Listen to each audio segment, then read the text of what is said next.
Сәлем баршаңызға, құрметті оқырмандар. Бүгін сіздермен жаңа жылдық дастарханыңыздың сәнін көркін ашатын осындай дәмді салат жасайтын боламыз. Менімен бірге дайындап көріңіздер. Мерекелік салат рецепті. Онда бастадық. Алдымен қайнатып пісіріп алған етімізді осылай кішілеу етіп турап аламыз. Барлығын бірдей етіп. Сіздерге полный рецепті описание бөліміне жазып қалдыратын болам. Сол жерден көрсеңіздер болады. Барлығын осылай турап аламыз. 300-350 грамдай ет жетеді бізде. Ол қайнап піскен кезінде кішілеу болып қалады. Сондықтан 350 грамдай сала беріңіздер. Майсызда осындай мякоть жерін салсаңыздар әдемі болып шығады. Енді өздеріңіз қалаған формаға істесеңіздер болады, немесе тарелкаға істесеңіздер де болады. Мен осылай домалақ етіп оформлениясын жасадым. Алдымен қайнап піскен теркадан шығарылған картошкамызды осылай басып астына төсеп жайып аламыз. Бетіне тұз саламыз және де бір қасықтай майонез саламыз.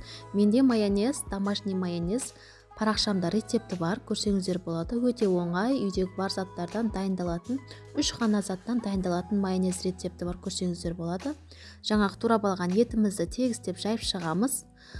Еттің өзіне тұз салып пісірілген, тұз салмасаңыздар да болады. Бетіне біраз қасықтай майонез салып жағып аламыз.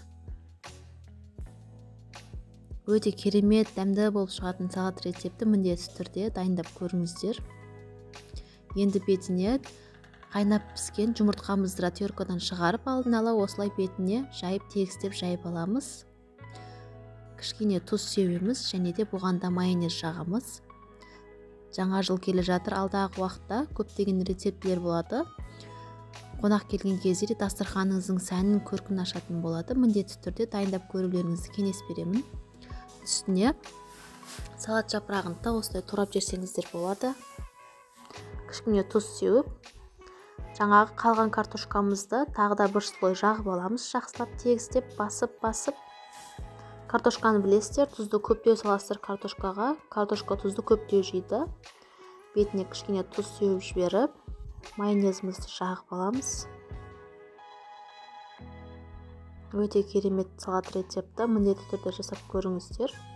Ең соңында бетіне теркадан шығарылған сырымызды ең кішкентай майдасынан шығарып аламыз.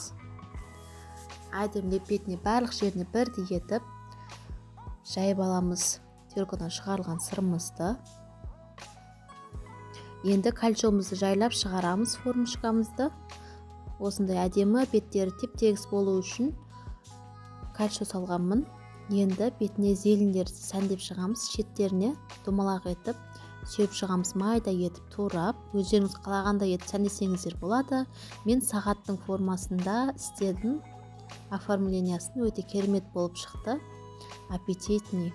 И осы палчикаларды мен сәбізден жасадым. Сәбізді чуға етіп турап аласыздар және де осылай кесіп алыңыздар. Өздеріңіз қолдарыңызбен пышақпен ортасына домалақ етіп кесіп, колбасадан пайдаландым бұл жағына. Барлығы бірдей түс болса онша болмай қалады. Сондықтан колбасаны осылай шеттеріне де кішкене қойып шықтым. Осындай керемет салат рецепті міндетті түрде дайындап көріңіздер. Алдағы уақытта көптеген рецептілермен бөлісетін боламын. Баршаңызға рахмет. Сіздермен бірге болған Зұлхұмар ас болсын.